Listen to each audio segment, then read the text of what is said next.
You're so cute, I love you. You're beautiful, I love you.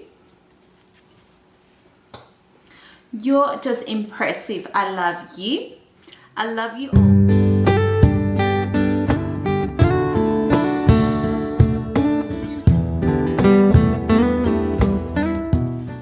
Hi everyone, it's Moon from Plant Nation. I hope you're all having a beautiful day. If you're new to this channel, this is where I talk about the care, the propagation, and everything to do about plants. It's also a channel where you're most welcome to pop in the comment section your love, your joy, and how you take care of your plants. So today I'm going to be talking about Alocasia. And if you do like this video, please consider subscribe. You'll certainly truly help one of your plant lovers out and the Plant Nation team. Also hitting the likes button as well would be fantastic. Thank you so much for your support. So today, yes, I'm going to be talking about Alocasia.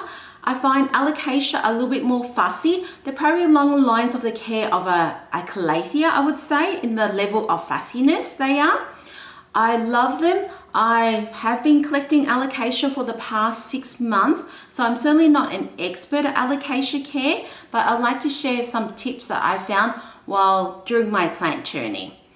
So with the alocasia care, first of all, I like to talk about soil.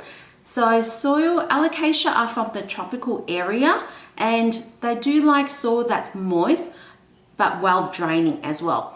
The roots certainly don't like to sit in soggy soil, and honestly, I don't think any plant likes to sit in soggy soil. Certainly Alocasia are one of these plants, they're prone to root rot if it's sitting in soggy soil. So it's important to have soil that's moist and well draining. So my soil mixture consists of 50% premium potting mix, 20% orchid mix, and then also 30% perlite. So I find that combination works well for myself in the sense that the soil stays moist but still well draining as well. When it comes to things like fertilizing, I tend to fertilize all my Alocasia while I'm watering it. I find Alocasia has big massive leaves and they do need that nutrients. And with fertilizing, every single time I water the plant, there's a quarter of a strength of all-purpose liquid fertilizer in it. And while I'm watering the plants, I will fertilize the plants. When it comes to watering, well, everybody's household is different. So it depends on your household. It depends on the location of the plants, on how often the plants are watered. So I don't really like to say it should be watered every week or 2 weeks, because that all depends on where the plant is located and the environment and where you live as well. For myself, I tend to let the soil dry to 90% before I water the Alocasia. I never let my Alocasia completely dry, because if I find that the Alocasia is sitting in dry soil, the leaves can become brown very quickly. So I'll show you what happened to one of my Alocasia. So I missed watering by 1 day only. I just bring it out. So this one here. So I missed watering this plant by 1 day because I tend to check my Alocasia every few days. And this one here, see the tips of the leaves going brown? That can happen if the Alocasia is underwatered. I find if the Alocasia is overwatered, the whole leaf, especially the oldest leaf, will tend to completely go brown and yellow and then drop off. But this one here, the edges of the leaf turning brown, I suspect that's more to do with underwatering. The other time it can go brown like that is I find that if the humidity is not high enough. So yes, it's important to not overwater or underwater Alocasia.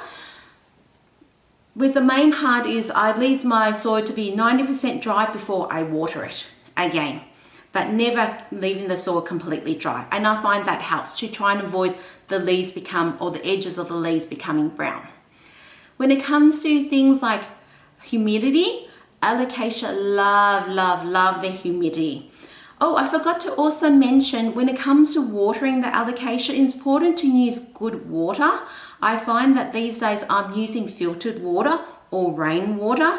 I found that I can't use tap water at all because tap water in Melbourne contains a lot of chemicals, things like chlorine and fluoride, and that tends to damage the leaves of the Alocasia. So I found that when I was initially using tap water in Melbourne, I got a lot of brown edges on the leaves. So I definitely would recommend filtered water or rainwater. Okay, the next part, let's talk about lighting. So Alocasia do love their bright indirect sunlight, and they definitely don't need direct sunlight.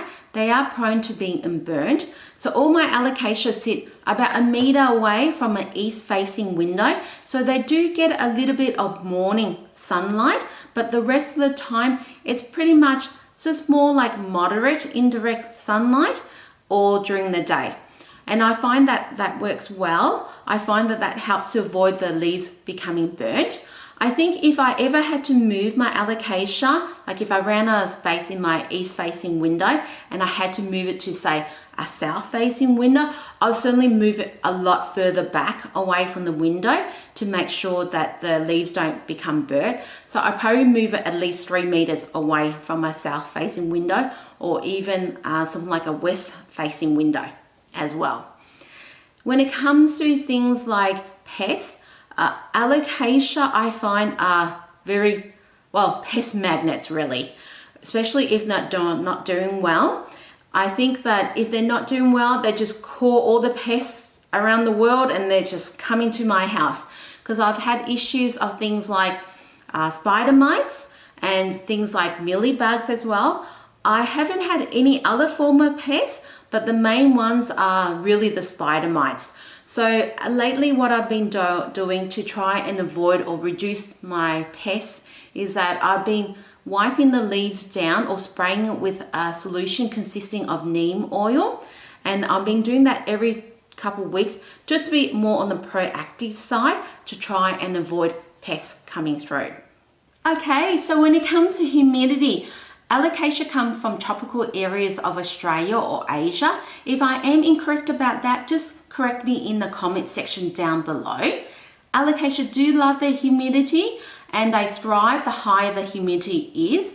Alocasia require humidity above 50%. Below that, they can still survive, but they may not flourish as well. So the leaves might not be as big or as lush, and the plant may not be as healthy, so more prone to things like pests.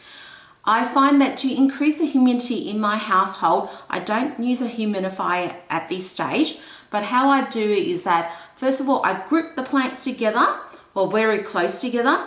That increases the humidity in that area, but do be aware if one plant has pests, like say spider mites, it can actually spread to all the plants. So you might find that with one pest spreading to one plant, it might spread to all the plants, so all the plants around that infected plant may be treated, or may need to be treated with pest or control measures.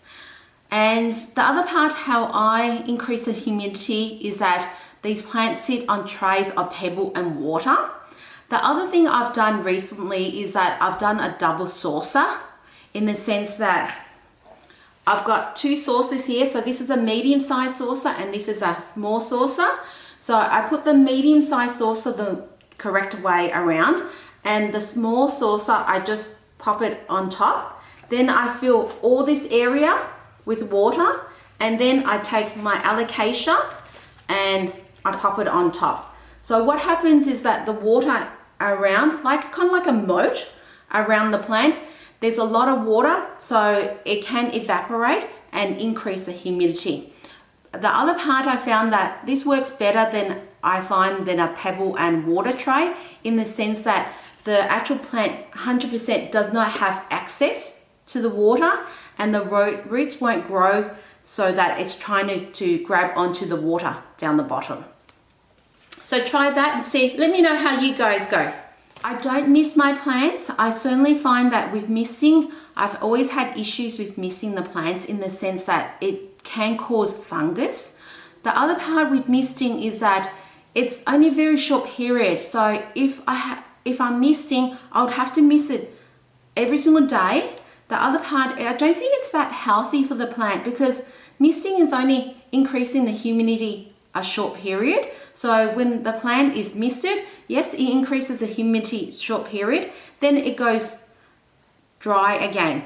And so that sort of high humidity and then lower humidity, then high again, it doesn't give that actual plant to acclimate in that environment. And I think that's more detrimental to the plant.